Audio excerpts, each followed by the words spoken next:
There's a very special game on PSVR1 that I really like, and I can't really explain why I like it because technically it's not a very good game, it's more of an experience and it's only about 30 minutes long, but that game is Everest VR.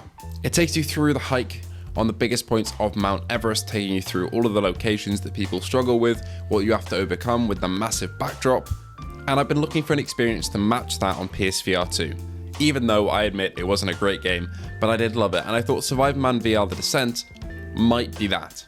Survivorman is a tie-in game, and we actually don't see that many of those here on PSVR2, but it's a tie-in game to Stroud's Survivorman TV show that I admittedly have never seen, so I have no attachment to this property whatsoever, but I do know that some other people will. But that was my approach coming into this. It's just a tie-in game in my eyes, just like the Peaky Blinders game, although I am a fan of Peaky Blinders, so I did enjoy that experience more. But we really don't see that many games like this, so it's kind of exciting to see a big property that is quite popular like Survivorman, although I haven't personally seen it, get the VR treatment. But the real question is it any good? Well, let's talk about it. Oh shit. Give me my camera. I need my camera to document my experience. I'm a YouTuber after all. Hey guys, welcome. Survivorman VR takes place across 6 levels. You travel to glaciers, mountains, tundras, rivers, and the coast itself, and these 6 levels are admittedly not very big. They're not very long, some of them only take a couple of minutes, and the overall runtime of the game for me was about an hour and a half. And I actually don't know the price this game is launching at, so I can't tell you whether it's worth it to grab it based on runtime to price ratio, because I know a lot of people do judge the VR games they buy on how much content it's going to give them in relation to the price of the game. But I can say Survivorman is not a very long game. Visually, it's decent in terms of resolution, like it looks pretty sharp, but the actual texture quality is very indie and not that great. If you're looking at the trailers, it's pretty much identical to what you see there in the headset, although it does seem like we've got a bit of an upgraded version compared to the Quest version of the game, but it's by no means a good looking PSVR game. Multiple times I was sitting there thinking, somebody could have made something better looking than this in Dreams for PS4. That's kind of the tier that we're at in terms of texture quality. But on a different side of the same coin, there are vistas in this game that I did genuinely stop at and stare at for a little bit, such as the opening level, with the mountain backdrop looks pretty good. However, some backdrops, on the contrary to that, look like flat photos, especially on the kayaking level. It looked like a PNG. I was watching Miles Dye's stream of this game as he was playing through that part of that level, and I thought that looks really off, but maybe it has a better sense of scale in the headset. But now that I've tried it, no, it genuinely looks like a blown up photo, and it really kills the immersion to a good degree.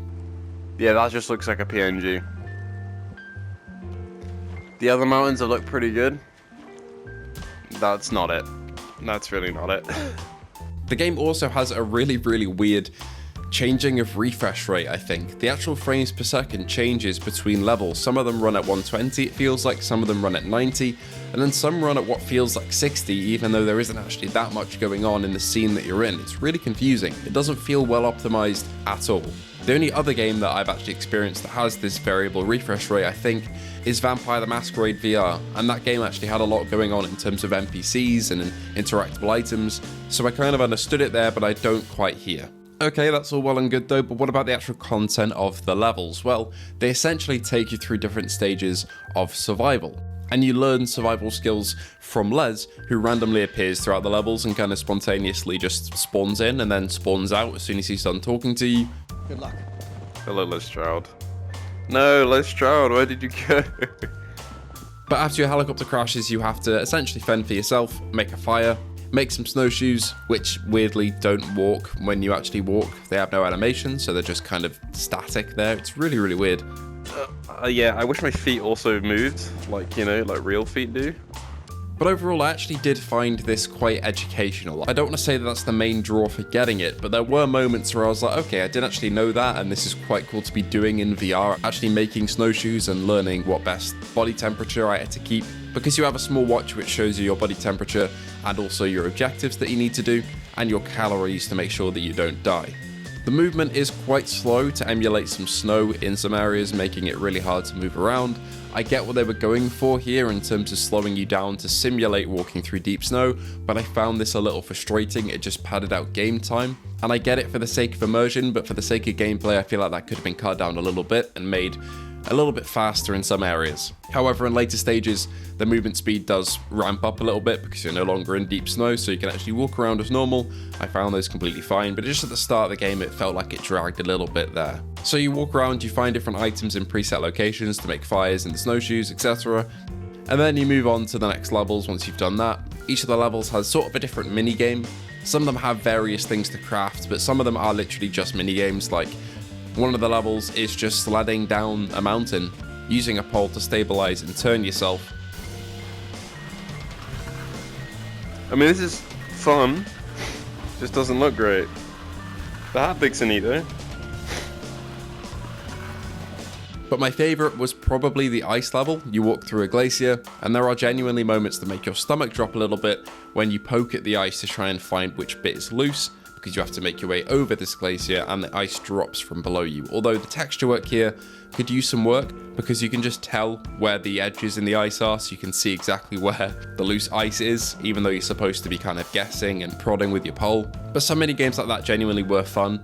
You can kind of see, look, you can see where the textures are. Fuck it, I say that as I do that. You can see like the line in the texture a little bit.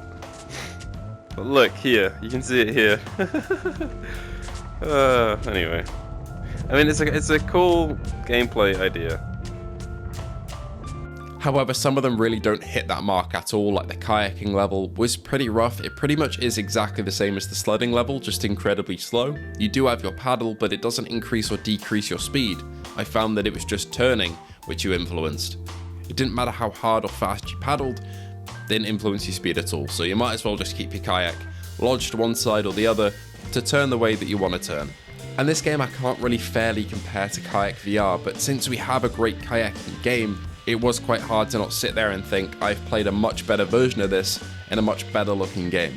I think in terms of level design, to wrap up my thoughts about the levels themselves, that's my takeaway. There's a lot of stuff here that is quite good, but I've seen each individual component done better in other games like Song and the Smoke or even Green Hell and Kayak VR. As a package, it's okay, but these individual survival elements have been done so much better in other games. The audio design is also a mixed bag. Some of it is really, really good. Like the glacier level, that genuinely has some great audio design that I'm assuming they genuinely just took from a glacier. It sounds that way anyway. And it makes you stop and just listen out for it, and that is an incredible moment. I don't think I'll actually forget that moment. It's one of my favorite VR moments of this year so far, was sitting there and listening to that glacier while looking across how vast and icy it was.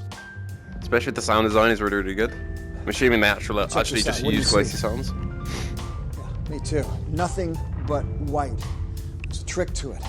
You can tell where the cracks and crevices are. But then there's also some really strange audio bugs where there was a helicopter at some point in the game that you're not supposed to see until the end of the level, but you can just hear it in the background the whole time, and it really kills the immersion because it's just sitting there. And there are a couple moments where audio overlaps like this, and it really just breaks down the immersion for me. So audio, yeah, it's a mixed bag.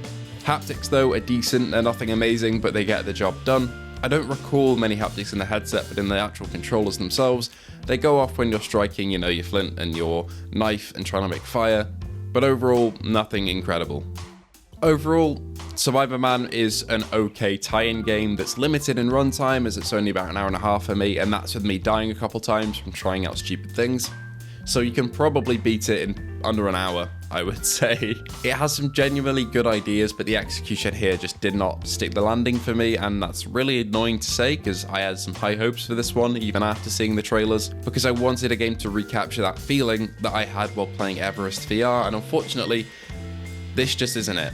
I'd like to see the team maybe improve and come back, because they genuinely have put a lot of effort into some of the mechanics here, but again, it just misses the mark for me personally. Anyway, thank you all for watching. Are you still going to buy Survivorman? Were you not going to buy it in the first place? Please do let me know. If you did enjoy, please feel free to like and subscribe, and I hope to see you all in the next video.